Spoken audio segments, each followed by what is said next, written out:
देख रहे हैं MNS न्यूज लाइव पर। देखते हैं आज की कुछ खास खबरें।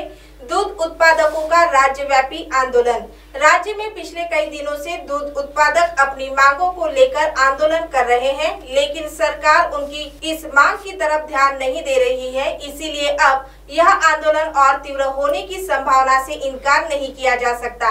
कीमतों को लेकर हो रहे इस आंदोलन को 1 अगस्त से पूरे महाराष्ट्र में और तीव्र करने के संकेत किसान सभा और दूध उत्पादक किसान संघर्ष समिति के माध्यम से दिए गए हैं। दुधाला प्रति लिटर 30 रुपये हमी भाव मिळावा यासाठी राज्य सरकारने किमान 10 रुपयाचं अनुदान हे शेतकऱ्यांच्या सरळ खात्यात वर्ग करावं आणि केंद्र सरकारने दूध पावडर आयात करण्याचं धोरण हे तातडीनं रद्द करावं।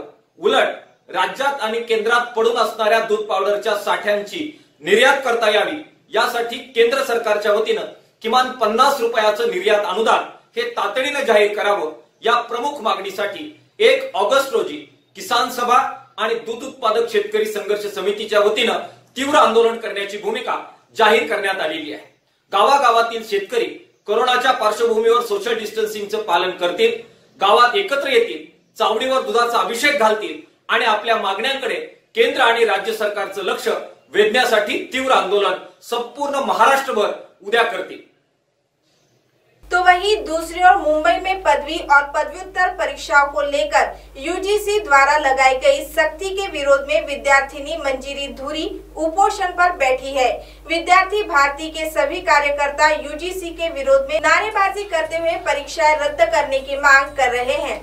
विद्यार्थी त्रस्त है, यूजीसी मस्त है, विद्यार्थी त्रस्त है, शिक्षणाच्या हक्काचं नाही कुणाच्या बापाचं, शिक्षणाच्या हक्काचं नाही कुणाच्या बापाचं। नक्कीच आज आमरण उपोषणाचा दुसरा दिवस आहे आणि अद्यापही काहीच दखल घेतली गेली नाहीये किंवा अद्यापही काहीच बोललं गेलं नाहीये। तर जोपर्यंत परीक्षा रद्द करण्याचा वटहुकूम काढण्यात येत नाही तोपर्यंत हे माझं आमरण उपोषण असंच चालू राहणार आहे आणि पंतप्रधानांनी एक वटहुकूम काढावा आणि सगळ्यात राज्यातील परीक्षा या रद्द करण्यात यावा। त्याचबरोबर एटीकेटी बॅकलॉगचे जे विद्यार्थी आहेत त्यांना देखील पुढील वर्गात प्रवेश द्यावा आणि ऑनलाईन शिक्षण जे आपल्याकडे सध्या चालू केलेलं आहे ते बंद करण्यात यावं।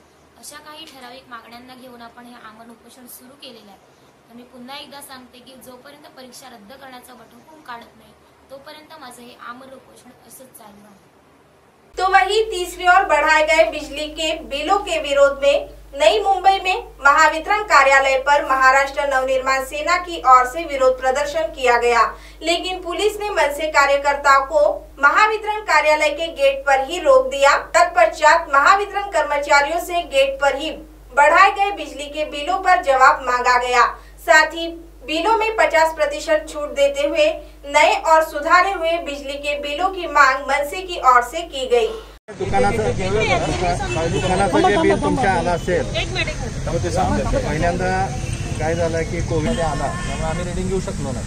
रिडिंग न घेतल्यामुळे आपल्याला ॲव्हरेज बिलं द्यावी लागते।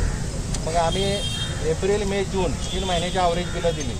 तर ती कशाच्या बेसिसवर दिली तर मागच्या 3 महिन्याचं ॲव्हरेज, मग मागचे 3 महिने होते जानेवारी फेब्रुवारी, त्याचं ॲव्हरेज काढलं डिवाइड बाय 3 करून आणि ते ठाण्यामध्ये 4 युनिट रोज टाकत असेल तर तो त्यावेळी 2 ते 2.5 युनिट टाकतो, कारण टेम्परेचर बाहेर कमी असतं। त्यामुळे त्यावेळेचा कमी वापराची बिलं आम्ही ॲव्हरेज दिल्यामुळं त्यांचा वापर 10-20% थोडासा 10-15% वाढला आणि मग ते रिडिंग घेतल्यानंतर मग काही बिलं जूनमध्ये दिली आम्ही ॲव्हरेज। जूनमध्ये ज्यांना रिडिंग घेतलं त्यांना 3 महिन्याचं आणि मग जो राहिला जूनमधला राहिला तो एकदम जुलै महिन्यामध्ये दिला पाहिजे। म्हणजे एखाद्या ग्राहकाला एप्रिलमध्ये 4,000 बिल दिलं पाहिजे होतं। मागच्या वर्षी एप्रिलमध्ये त्यानं 4,000 बिल भरलेलं आहे, मे मध्ये 4,000 भरले नाही बघा। जानेवारीमध्ये सगळे बिलं भरलेले, टोटल बिलं भरलेले बघा, टोटल महिन्याची बिलं भरलेली 7,000 गेले म्हणजे आता 14,000 रुपये। 90% लोकांचं हे तपासून कमी करणार, तपासून त्याप्रमाणे कमी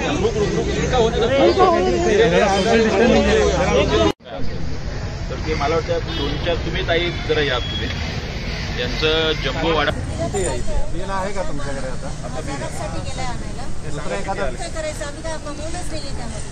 पोलिसही मला म्हणते की तुमचं क्लोज असते, मी बघते तुम्हाला तुम्ही ऍक्शन उचलायचे। याला अधिकाऱ्यांनी मागवलं. सर काय सांगाल, एकूणच नवी मुंबईतील अनेक नेते भेट देत आहेत ह्याच्या ऑफिसला, पण नवी मुंबईकरांनी बिल भरायचं की नाही याचा प्रश्नाचं उत्तर कोणी देत नाही. आपण काय सांगाल, नवी मुंबईकरांना बिल भरायचं की नाही भरायचं? नाही, मला असं नेमकं म्हणायचं आहे की आदरणीय राजसाहेब ठाकरे यांनी मुख्यमंत्र्यांना पत्र पाठवलंय. लोकांना अवाजवी आणि अवास्तव बिल जे दिलेलं आहे त्याच्यात दिलासा द्यावा असं पत्रात म्हटलं. या पत्र पाठवल्यानंतर मंत्रालयात एक बैठक झाली. सध्याच्या घडीला कोणताही निर्णय होत नसताना किमान हा निर्णय झाला की स्लॅबनुसार लोकांनी बिल भरायचं. नंबर 1. नंबर 2, आमच्या माहितीनुसार मनसे म्हणून आम्ही जो आणलेला दबाव आहे आणि सरकारने मार्च एप्रिलला जी बिलात जी दरवाढ केलेली आहे, लोकांना आम्ही महिनाभर थांबायचं सांगतोय की आपण महिनाभर याच्यामध्ये वीज बिल भरू नका. लवकरात लवकर राज्य सरकारवरती दबाव येऊन हा निर्णय सुद्धा होईल की या बिलामध्ये सुद्धा सूट मिळेल. जर नाही नवी मुंबईकरांनी भरलं तर काय पुढचं ऍक्शन काय? आम्ही कळकटाची भाषा सांगू. आताही मी इथल्या एक्झिक्युटिव्ह इंजिनियर यांना सांगितलं की अनेकांची बिलं मीटर रिडिंग कमी आहे तरी सुद्धा शेकडो आणि हजारोंनी आले.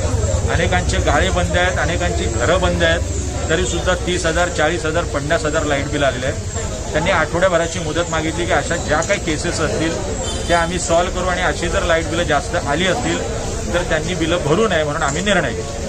अब आप हमारे चैनल को ऐप पर भी देख सकते हैं। प्ले स्टोर में जाकर MNS हिंदी लिखें और ऐप डाउनलोड करें।